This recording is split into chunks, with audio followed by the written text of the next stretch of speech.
Bonjour, bonjour. Alors, vous savez que l'heure est grave, l'heure n'est pas encore au bilan des Gilets jaunes, ce mouvement n'est pas terminé, j'en suis convaincu, pour la simple et bonne raison que pour l'instant il n'y a pas de solution, ni de changement, ni de changement de cap de la part du gouvernement, et à mon avis il n'y en aura pas, il ne faut pas s'y attendre.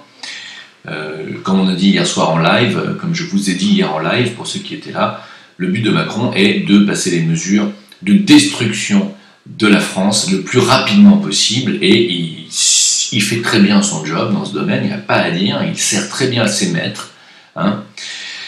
Et donc, attendez-vous à redescendre dans la rue pour des choses bien plus graves, car, oui, il y a des choses plus graves que votre simple pouvoir d'achat, qui est déjà quelque chose d'hyper important. Hein. On savait que les gens descendraient dans la rue le jour où ils ne pourraient plus remplir leur frigo, et on y vient. Hein, c'est terrible, mais en France, maintenant, il y a une grande catégorie de Français, un sixième pour être exact, hein, c'est 10 millions de personnes qui ne peuvent plus avoir de logement, qui sont sous le seuil de pauvreté, et c'est énorme, un sixième, et il n'y a pas de quoi pavoiser, c'est énorme. Je ne vais pas revenir là-dessus. Ce qui est en train de se tramer en coulisses, c'est le pacte de l'ONU sur la migration, le plan mondial de l'ONU sur la migration, pour ceux qui ne sont pas au courant, va se signer le 10 et 11 décembre, c'est-à-dire on est le 25 aujourd'hui, si ma mémoire... on est le 25, donc dans peu de temps, dans 15 jours, hein, va se signer un pacte entre 185 pays, hein, sur la migration. Alors qu'est-ce que ça veut dire? Que contient ce pacte? Alors si vous lisez Le Figaro, vous allez avoir une version, si vous lisez RT France, vous allez en avoir une autre. Hein. Je vais vous lire les deux, pour que vous compreniez bien. Alors selon Le Figaro, n'est-ce pas, c'est un texte non contraignant, c'est un texte qui vise à plus de respect des droits de l'homme, à la lutte contre les passeurs, hein, etc. C'est des sanctions contre les médias xénophobes. Voilà les principales propositions de ce texte, soutenues par la France, bien entendu, mais contestées par des pays partisans de la ligne ferme et souveraine, je vais vous en parler. Chaque jour, cette liste s'allonge, c'est-à-dire la liste des pays qui ne veulent pas signer ce traité, cette liste s'allonge, hein, je vais vous expliquer pourquoi. Donc, un texte centré sur les migrants, bien entendu, on considère qu'aujourd'hui, à l'heure actuelle, c'est l'ONU qui dit ça. Il y a dans le monde entier 250 millions de migrants qui sont déjà de par le monde et qui se sont déjà imposés comme étant des personnes qui ont apporté leur grain de sel. Et donc, on veut faire la même chose, c'est-à-dire qu'on voudrait que pour l'Europe, hein, puisque ça concerne l'Europe principalement, hein, même s'ils nous disent le contraire, que pour l'Europe, il faudrait à peu près la même chose. Il faudrait environ 200 millions de migrants en Europe, qui viennent bien entendu d'Afrique et éventuellement d'Asie, mais ça c'est dans le plan Kalergi. Mais pour l'instant c'est surtout d'Afrique et surtout parmi les populations maghrébines, c'est surtout ça, pas maghrébines mais musulmanes, c'est surtout ça qu'on veut. Faire rentrer du migrant africain par millions, donc vous l'avez compris, et ça c'est soutenu par Macron, Merkel bien entendu. Le but, il est inavoué par Le Figaro, hein, bien entendu, ils ne vont pas vous expliquer, ils ne vont pas vous dire pourquoi. Par contre, si vous écoutez, vous regardez RT France, c'est pas du tout la même chose. Lui vous parle d'un pacte de mondialisation des travailleurs. Hein, c'est un pacte, bien entendu, qui vise non seulement au remplacement des travailleurs européens, au remplacement du peuple vieillissant, nous dit l'ONU, c'est l'ONU qui dit que le peuple européen doit être remplacé car vieillissant et non fertile, et surtout non obéissant. Et râleur, hein, c'est un peuple qui ne se contente pas des miettes qu'on lui laisse, le peuple européen, surtout le peuple français. Donc en fait, RT France vous dit que ce pacte mondial sur la migration est plutôt un pacte qui vise à encourager l'immigration plutôt que de la contrôler. Il n'est pas question de contrôler, au contraire. C'est un petit peu l'autorisation à tous les migrants de venir. Voilà. De manière légale, avec des passeurs légaux, et non pas des passeurs payés par des ONG XY. Donc, résultat des courses, Israël refuse de signer ce traité, ce qui est quand même extraordinaire, parce que, évidemment, Israël, eux, s'ils le signent, ça veut dire qu'ils vont devoir en accepter aussi, et pour Israël, c'est pas possible. Ils ne peuvent pas accepter que des migrants rentrent chez eux. Eux, ils veulent bien, par leurs ONG et associations qui s'appellent Israël, et par le biais de Soros, qui est le petit toutou de Rothschild, ils veulent bien payer, financer des passeurs pour faire rentrer des centaines de milliers de migrants en Europe. Ça, ils veulent, hein. C'est eux qui financent, hein. Il n'y a pas de problème, Israël, ils financent pour ça. Mais par contre, pour recevoir des migrants chez eux, sûrement pas. C'est un pays qui se veut de race pure juive, je l'ai déjà dit, et qui est totalement racialiste, raciste, il faut le dire, il faut dire les choses, et qui ne veut absolument pas recevoir des Africains chez eux. Ils détestent les Noirs, les Juifs, il faut le savoir. Hein. Même s'il y a des Juifs noirs, ils n'en veulent pas. Hein. Israël ne voudra pas, voilà, ils ne veulent pas, c'est un pays, et surtout c'est un pays qui s'inscrit dans une lignée souveraine, hein, donc ils veulent être maîtres de leurs frontières. Les États-Unis refusent de le signer, parce que Trump, pour la même raison, hein. Il y a la Hongrie qui refuse, il y a, je crois, l'Ukraine qui refuse, et il y a, je crois, l'Autriche, je ne suis pas certain, et il y a, je crois, l'Italie, et la Suisse aussi, qui vient aussi de dire qu'il refuserait.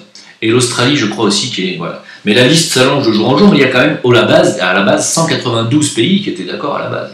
Là, on n'en a plus que 186 ou 185, mais la France est en tête de ce pacte à la con. Hein, car c'est un pacte à la con, il faut le dire.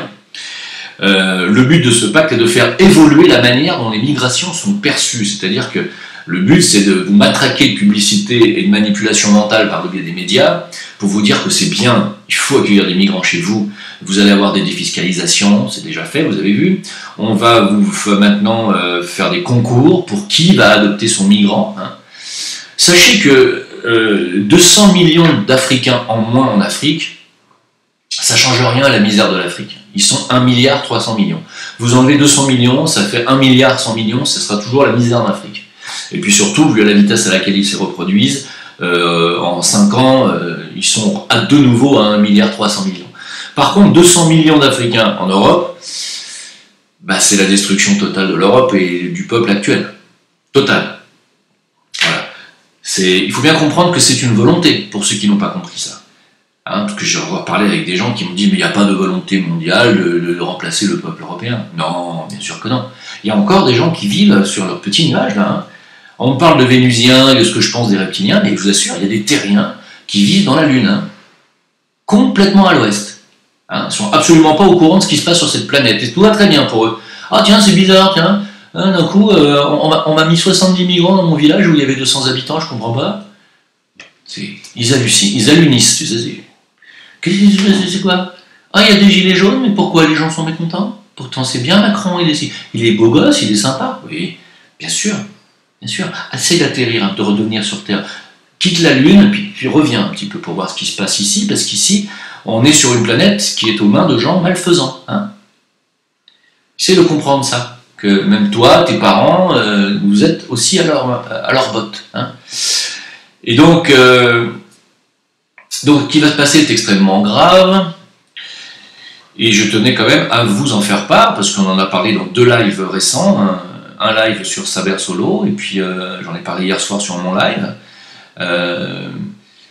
Donc il faut bien comprendre que voilà, l'Autriche, je vous le confirme, ne signera pas ce pacte, hein, et la France, bien entendu, est en tête, parce que la France, le but de Macron, est de détruire le peuple gaulois, comme il dit, hein, le peuple des sans-dents qui ne travaillent pas. C'est leur but de nous remplacer, et puis surtout c'est écrit dans la charte de l'ONU, je vais vous sortir l'article, je vais vous le remettre encore une fois, c'est écrit depuis des années, c'est une résolution de l'ONU de remplacer le peuple européen vieillissant par des populations plus exotiques et plus fertiles. Je répète que le sperme des Européens et des Blancs européens a diminué, nous dit-on, de 50%, mais en réalité c'est x10. Nous n'avons plus les spermatozoïdes qui fonctionnent correctement. On est devenu une race, il faut parler de race, les Blancs sont devenus une race infertile qui ne se reproduit pas et qui fait un enfant par foyer, en moyenne. C'était 1,6 enfant il y a 30 ans, c'est aujourd'hui 1,2 enfant, je ne sais pas comment ils font pour trouver les virgules, et ils nous remplacent par des populations qui, elles, n'ont pas d'argent, n'ont pas de moyens, mais font 15 enfants par foyer, par famille. Hein. Je parle des Africains notamment, et pas seulement, les Asiatiques font la même chose. Donc ils vont remplacer ce mâle blanc par du mâle africain, car quand on parle de migrants, on ne parle pas de familles migrantes, on ne parle pas de femmes africaines, on parle bien entendu à 100% d'Africains mâles, avec des atouts sous la ceinture qui vont très probablement faire rougir nos chères femelles blanches, avec un sperme très fertile, mais qui verront la disparition du peuple blanc européen. Hein, quand on mélange un noir avec un blanc, le noir reste, il devient un peu plus clair, mais le blanc disparaît. Ça, c'est... Alors, c'est pas une parole raciste, hein, c'est juste pour vous dire que oui, c'est une réalité. Moi, je ne suis pas raciste dans la mesure où je ne suis pas contre le métissage. Ma femme est asiatique, elle a la peau mate, hein, elle fait partie des asiatiques à peau mate. Je sais très bien que nos enfants, si on en a, seront métisses, c'est une obligation. Hein. Mais c'est un cas sur combien? Non, si ça se généralise, le peuple blanc dans son entièreté disparaîtra, ça c'est une évidence. Hein. Donc le métissage, oui, mais dans une certaine mesure. Si on fait un métissage globalisé, c'est fini, il n'y a plus de blanc sur Terre. C'est QFD. Hein. Qu'on mélange le blanc avec le jaune ou qu'on mélange le blanc avec le noir, le blanc disparaît. C'est évident, comme disait Coluche, hein, quand tu mélanges un œuf, tu as du blanc et du jaune, et quand tu mélanges, il ne reste plus que le jaune, c'est tout à fait ça. Voilà en ce qui concerne ce pacte, qui est un pacte racial, raciste, racialiste, dont le but est de faire disparaître un pan entier de la population mondiale. La nôtre, hein, la France de Patrick Sébastien, la France qui a souhaité ses obsèques à Johnny Hallyday, la France qui met des gilets jaunes, c'est cette France-là qui va disparaître. Hein. Voilà, donc je tenais quand même vous le dire, c'est extrêmement important. On peut parler du métissage. Moi, je suis pas contre le métissage, je suis pas contre le fait que des personnes d'horizons différentes, un blanc, un noir ou X se mélangent, c'est pas un problème. Mais quand ça se généralise, comme j'ai dit, ça pose problème. Hein. Il faut qu'il y ait des proportions justes. Et là, c'est plus le cas. On n'est plus du tout dans la justesse. Ce qu'ils veulent faire, c'est disparaître, comme je vous l'ai dit. Voilà, donc ça fait partie du plan Kalergi, tout ça, et on avance. En deuxième partie de cette vidéo, je voulais vous proposer, vous m'avez demandé, vous avez été nombreux à me demander ce que je pensais de la couverture de Guardian avec, vous savez, cette fameuse carte, les tarots qui sont apparus sur la carte. Voilà, donc je vais vous montrer la photo là, ici. Et donc il y a 8 arcanes, comme vous pouvez voir, et on va partir du haut à gauche. En haut à gauche, on voit The Tower, hein, avec un éclair au centre. Alors, on pourrait supposer que cette tour symboliserait éventuellement les tours du 11 septembre, mais c'est pas seulement ça. Il existe une fracture, comme vous pouvez le voir, sur cette tour. À gauche, on a l'Empire communiste, à droite, on a l'Empire chrétien. Tiens donc. En fait, en réalité, cette tour symbolise les deux hémisphères qui s'affrontent, qui se sont affrontés pendant la guerre froide, hein, l'Empire de l'Ouest et l'Empire de l'Est. Aujourd'hui, cette fracture mondiale, elle est toujours symbolisée, on l'appelle Gog et Magog, hein, donc on le sait, on sait que nos chers amis talmudo-messianiques attendent cette guerre Gog et Magog avec grande impatience, c'est-à-dire cet affrontement final qui verra le bloc américano-atlantiste et chinois, russe de l'autre côté et arabe de l'autre côté. On pourrait aussi symboliser la croix chrétienne à droite et le croissant de lune à gauche qui vise à aussi monter l'islam contre les chrétiens, et ça c'est toujours les mêmes qui s'amusent à ça, hein, c'est toujours nos chers amis talmudo-messianiques. La conséquence de tout ça, et la conséquence de l'islamisation du monde, de l'islamisation de l'Occident notamment, a été voulue. Sa conséquence, on le voit sur la deuxième arcane, The Judgment, hein, le jugement, où on se retrouve avec un Trump à la tête finalement des États-Unis et du monde. Mais pas seulement, ce qu'ils veulent dire par là, c'est que le populisme, c'est-à-dire le protectionnisme, le nationalisme, finalement, va régner pour empêcher toute invasion migratoire. C'est ce qui se passe justement dans les pays comme l'Ukraine, l'Autriche, l'Italie, qui ont en ce moment refusé les vagues migrantes, Trump aussi bien entendu. Ensuite, le troisième arcane, The World, on voit que tout est connecté, hein, vous voyez la connexion entre le livre, le marché, la bourse, la pyramide en bas à droite de ceux qui décident. Vous voyez qu'il y a des livres, de nombreux livres. Alors, Vous voyez que là, ce qu'ils sont en train de nous montrer dans cet arcane, c'est la connexion qui existe entre les livres sacrés, on pourrait même dire notamment entre la Kabbale, le Talmud, le marché, l'économie mondiale, la monnaie virtuelle, la bourse, les intérêts, l'usure, etc. Tout ceci est connecté, c'est The World, et puis bien entendu toutes les technologies qui connectent tout ça, les réseaux sociaux, etc. La conséquence de l'emprise du marché et de l'usure sur les nations verra, à l'arcane suivante, The Hermit, verra les peuples dans la rue criant « Stop, non, on n'en veut plus », avec un ermite en haut à droite qui éclaire ça avec sa petite lampe jaune. Alors certes, les gens qui défilent dans la rue dans cet arcane sont peints en jaune. Alors, tout le monde a dit « Ouais, c'est incroyable, les gilets jaunes, c'était déjà prévu ». Non, mais attendez, calme-toi. Regardez bien sur toutes ces arcanes, il y a deux couleurs dominantes. Il y a le bleu et le jaune dans toutes les cartes, d'accord ? La carte The Hermit ne fait pas exception à la règle. Il y a du bleu et du jaune, le peuple est peint en jaune, ça aurait pu être le contraire. Je ne pense pas qu'il faut voir ici une quelconque manipulation d'avance, une programmation d'avance. Je pense que c'est un hasard sur le coup. Je suis peut-être naïf, mais je n'y crois pas. Vous voyez ? D'autant que sur la partie du globe qu'on nous montre en bas à droite, on ne nous montre pas l'Europe. Voilà. En bas à gauche, donc la prochaine étape, si je puis dire, on voit la mort avec un champignon atomique. Là, effectivement, il y a de quoi se poser des questions. On le sait, je vous en ai déjà dit, j'ai rêvé moi-même plusieurs fois d'incidents nucléaires sur des centrales nucléaires en France, je vous l'ai dit. Tout le monde sait que c'est un risque potentiel. Nos centrales nucléaires ne sont absolument pas gardées. C'est une proie très facile pour un faux attentat sous faux drapeau, bien entendu, fomenté par de faux musulmans, comme c'est souvent le cas.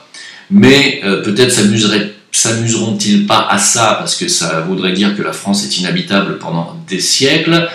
Mais par contre, un attentat au nucléaire ou une bombe nucléaire est tout à fait possible, et on le sait, cela fait partie de la guerre Gog et Magog que veut Israël et que veut nos amis talmudo-messianiques. Je dis nos amis, c'est une façon de parler, bien entendu, c'est plutôt sarcastique quand je dis ça. Mais il faut s'y attendre, voilà, donc sachez-le, suite à cette guerre nucléaire et à cette éradication certainement d'une grande partie de l'humanité, viendra ensuite The Magician. Bon, avec le symbole de l'infini au-dessus de la tête et une boîte autour de son crâne qui lui permet de contrôler, donc mentalement, avec des pouvoirs mentaux, des usines, et avec un bouton, il fabrique des maisons.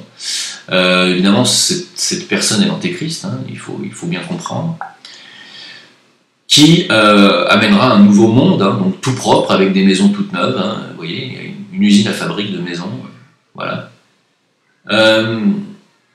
Étape suivante, on verra la roue de la fortune avec donc les gens puissants de ce monde.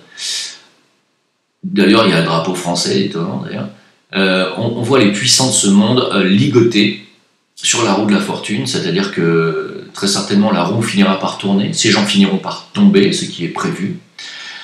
Ce qu'on voit en bas, c'est des bulletins de vote, je suppose, et ces gens tomberont, foudroyés, comme vous pouvez voir. Arrivera ensuite donc une nouvelle ère avec une étoile, où on voit plusieurs personnes dans les étoiles, dans ces étoiles, on voit plusieurs entités, je ne sais pas qui c'est car je vois mal les visages, et avec au centre une étoile filante qui symbolise aussi le retour du Christ et le retour du Messie.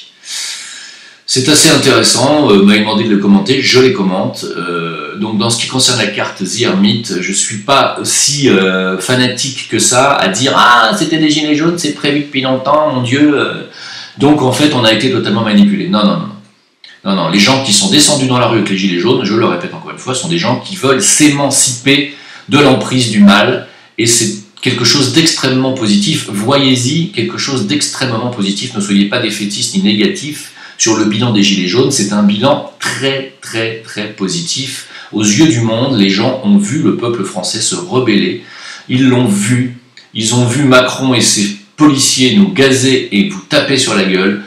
On a vu le vrai visage de Macron et de ce système, qui est une dictature, et c'est extrêmement positif, voilà. Et, je voulais vous dire aussi, vous êtes nombreux à me demander où est-ce que tu en es avec ta liste TAF, la liste des traîtres à la France. Alors, c'est tellement fastidieux, et cette liste paraît tellement interminable, et il y a un tel nombre de traîtres depuis les années Pompidou-Giscard, aussi bien parmi les ministres que parmi tous les politiciens confondus, que parmi les médias, que parmi le showbiz. C'est tellement une liste interminable de traîtres à la France qui ont tous participé à ce qu'on en arrive au point où on en est aujourd'hui, hein, c'est-à-dire au point qu'on dit que la France et les Français sont ruinés, alors qu'il y a des milliards qui circulent en coulisses et que bien entendu ça va toujours dans la poche des mêmes. Je me suis dit que ça allait être beaucoup plus simple de faire la liste des LDP, la liste des patriotes. Hein, donc, si vous avez des suggestions dans le show business, quelles sont les personnalités qui ont été des défenseurs de la patrie. Aujourd'hui, il y a Patrick Sébastien et Pierre Perret qui ont soutenu par exemple les Gilets jaunes. Dans le monde politique, j'écoute vos suggestions, et dans le monde des médias aussi. Hein. Voilà, ça sera une liste qui sera vachement plus facile à faire. Hein. Ça va être beaucoup plus court et beaucoup plus lisible. Parce que la liste des traîtres, elle est absolument interminable, c'est des milliers de noms. Hein. Donc ça sert à rien, on va pas lire des milliers de noms pendant des heures comme ça. C'est beaucoup plus facile de faire la liste des patriotes, et au moins comme ça, s'excluront de fait et seront classés dans la catégorie traître tous ceux qui ne seront pas sur la liste des patriotes. Ça va être beaucoup plus facile. Hein.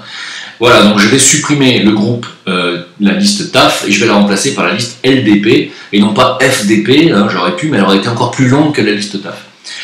Je disais ça parce que c'est chaque jour, il n'y a pas un jour qui passe sans qu'il y ait révélation d'un sénateur, d'un député, d'un ministre qui a trahi, qui a détourné de l'argent, qui a des biens publics, etc. Ça n'arrête pas, ce sont des voleurs en puissance. Il y a encore 117 sénateurs qui sont soupçonnés d'avoir détourné 8 millions d'euros, là encore, mais ça n'arrête pas.